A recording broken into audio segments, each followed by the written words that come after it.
Welcome back to Yoshi Entertainment, everybody. So, just recently, I'm a little late to this, but just recently, Vin Diesel was accused of you know what. And I wanted to talk about the accusations. There are accusations and allegations. I cannot say if this is true or not. They haven't even went to trial. They haven't even spoke of that yet. I'm not here to say if the man is guilty or innocent. I'm just here to present what happened, what the allegations are, and the response, and why I think it's very necessary to pay attention to and respond accordingly to the response to these allegations. Now, from what I can understand, from what I've read up on, from what I've ascertained, a basic summary concerning what happened between this woman who's making these allegations and Vin Diesel. Apparently, allegedly, some years ago, whenever he was filming, I believe it was the Fast Five or something like that. You know, they have so many of them. I'm not going to go there, but he hired a personal assistant. Now, something had happened to the effect of him going to a club, if I'm not mistaken, at one point in time. She had went with him. He decided to leave the club with some women, and he went back to his hotel room. She decided to not go back to the hotel room with him because he went to his suite, to his room with these women. From what I can understand, like I said, from what I can ascertain. And then she, I guess, was going to go home. His security called her and said that they could not get in contact with him. I guess he had placed his phone down or he was busy doing, whatever he was doing. So it's my understanding that the security said that, we need you to get in contact with him or figure out what's going on.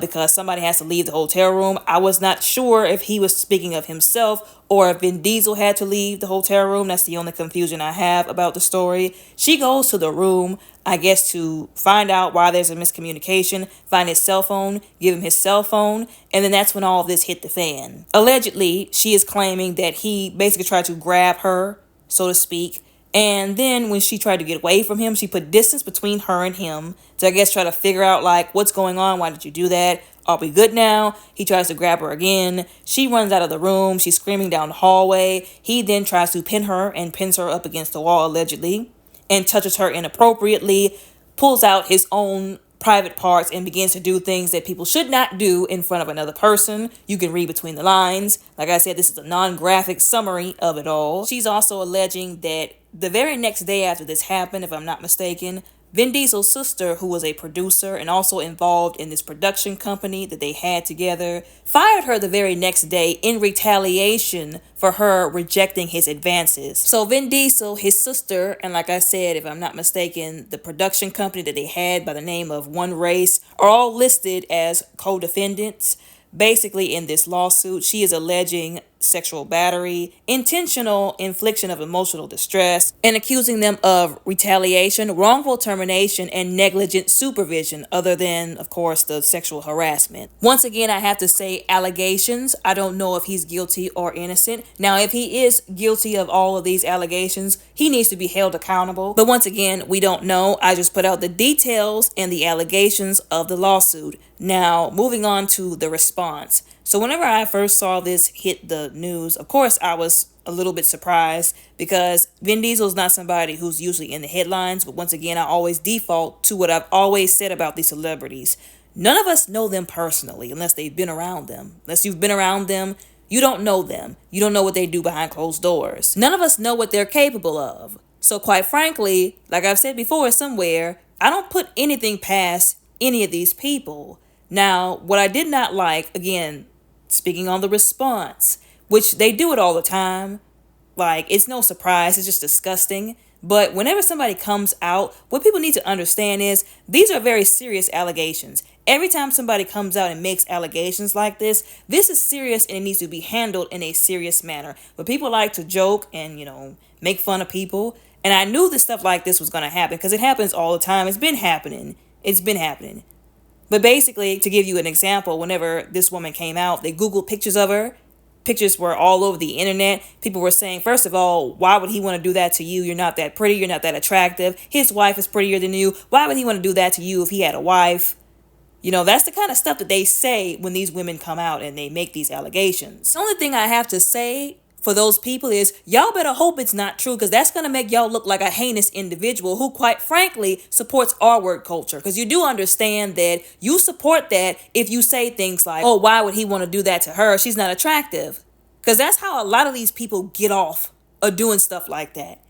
And also, it's never about attraction and how pretty a woman, or a man for that matter, is. It's about power. Some people like taking the power away from people by doing stuff like that.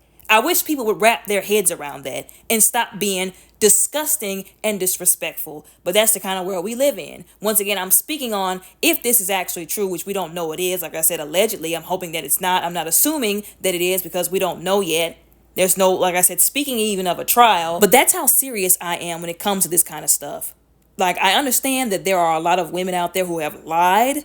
We're not talking about them right now. We're talking about the people who have actually suffered. Like I said, this is how serious I am about this, approaching these kind of subjects in these kind of situations, because it's not a laughing matter. It's serious. And the stuff surrounding it is serious too. Another part of the response that really just disgusts me and sickened me is this culture that we now have, where I really feel like there's this disgust, this disdain, if you will, this resentment towards a lot of women. I said before in one of these previous videos, talking about, if I'm not mistaken, either Tyler Perry, Christian Keys, or the Cassie situation. There have been a lot of people saying, oh, well, the men don't have a solid space to come out. And I even talked about that on one of those videos. But you want to know why mostly why the men don't have a solid space to come out? Like, women can say, oh, hey, you can talk, you can say what you need to, we'll be here for you. But a lot of men want to see other men saying that. The sad part is there are men who are disrespectful to other men in that type of situation. They don't let other men come out and be vulnerable. Men make fun of other men. And I'm not saying all men, but there are some men who won't come out. They won't say anything about what happened to them because they see men treating other men like raggedy dogs for coming out about what happened to them. And that's why a lot of them won't come out. I said it before. Y'all are asking where are all the men, because I know there are some male victims.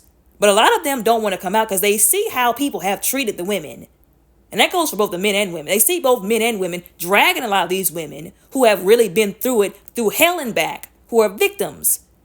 And they don't want that smoke. They don't deserve it. None of them deserve it. They don't want to have to deal with that. They should not have to. None of the victims should have to deal with that.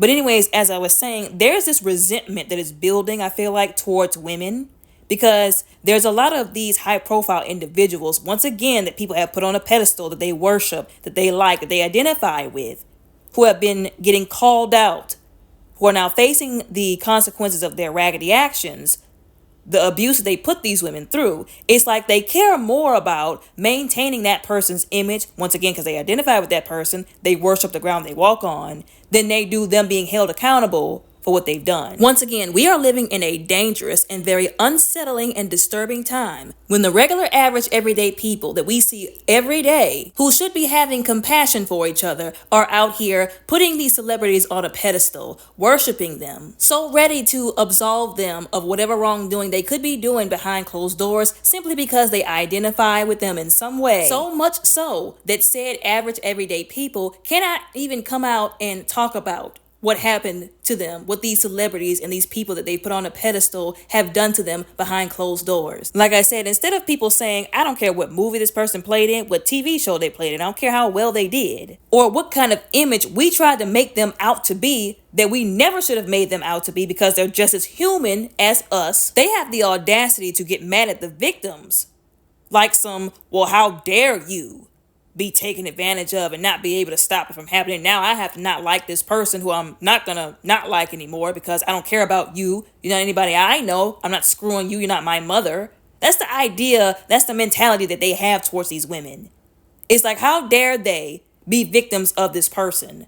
As if they could control that happening. As if they woke up one day and decided, oh, I want to be a victim of this celebrity. Another thing I've seen it kind of being attributed to or being compared to is the gender war. Like I said, people are so desperate to, say, well, we got another win. It's a win for this team, a win for that team, a win for this gender. Well, we don't want to see another woman win in court. We want to see this guy win in court. It's become such a disgusting gender war. Once again, they care more about who they identify with, who they worship, who they idolize, who they put on a pedestal, coming out unscathed than the truth coming out, than the victims getting their justice, than that person who abused them getting held accountable for their actions. And I cannot begin to express how immature, how gross, how disgusting, how disturbing, how awful and heinous that really is. Could you imagine being a victim and you have to identify a celebrity that a lot of people like as the person who abused you? And instead of saying, well, you know what, they're not above reproach just because they're a celebrity and we like them in all the films that they starred in. If they did this, then they need to be held accountable. No, instead they say, you don't know what you're talking about. You're just trying to get money. You're trying to extort them. Who are you to say that? You're not even that cute anyways. They're married, as if they'd stopped anybody ever before in history. Once again, this is why a lot of people don't come forward. This is why a lot of people just settle behind closed doors, in quiet, in peace. They don't want to duke it out in court like they could because they don't want the public scrutiny. They don't want a bunch of people on the internet who, quite frankly, don't have a pot to piss in, don't want to throw it out of, telling them what they went through, what they experienced, and taking up for a celebrity who they don't know, whose presence they've never been in, who probably doesn't even care about them, who they're defending for free, mind you. But unfortunately, that is the world, the community, the culture that we live in, the society that we live in. Once again, I don't understand why people ask, why don't you come forward? Why don't you call the police? With people who live in the world that act like that towards victims, first of all, who even needs enemies? And second of all, that's a dumb question at this point. Everybody should know the answer to that question by now. We've seen too many examples. Like I said, it's the celebrity worship for me. It's the idolization, if you will, the deification of these celebrities to the point where they don't want to believe or they refuse to believe that they are capable of doing bad things. And these celebrities, they're not stupid. Their legal teams, their social media teams, if you will, they're not stupid. They're very smart. They know how to weaponize that. The actual celebrity, they don't even have to say anything. These people, once again, will come out of the woodwork for free and defend these people like that's their Lord and Savior. Now, once again, let me reiterate this for some person in the back that's just shouting it from the rooftops like we haven't already addressed this. I've said before multiple times, yes, there are women who come out and lie. Yes, there are women who extort men. They went and laid up with him. Something didn't go the way they wanted it to. Maybe they didn't have a good enough time or he didn't do what they wanted him to do. So now they have a lawsuit. And it's unfair. It's not right, of course. And those women need to be held accountable. Once again, we are talking about the actual victims. The response whenever these instances come out and people act like it's so foreign of a concept for a celebrity to hurt somebody, to victimize somebody. Now, I've said this before, I try to remain neutral unless I see things that point to one person being the obvious one in the wrong, or they come out in court and they, put everything out and they say X, Y, Z, guilty or not guilty. Although I always try to maintain this idea of, if that was your mother that had made those allegations, your daughter, your girlfriend, your wife, your brother, your son, your father, your husband, would you be so quick to say that they were lying? That's something I think we need to address as well. We love to say, oh, that's not the truth. Once again, I'm not going to say we because I don't be doing that to people. But if it was you or your mama or somebody you cared about, would you be so quick to call them a liar? Would you be so quick to discount their story and their pain, them possibly being a victim? That's something we really need to think about, once again, in these very serious situations that we need to take seriously. But anyways, y'all let me know what y'all think and how y'all feel about all of this down in the comments below respectfully. Don't forget to like and subscribe. Y'all have a very blessed, safe, and beautiful day.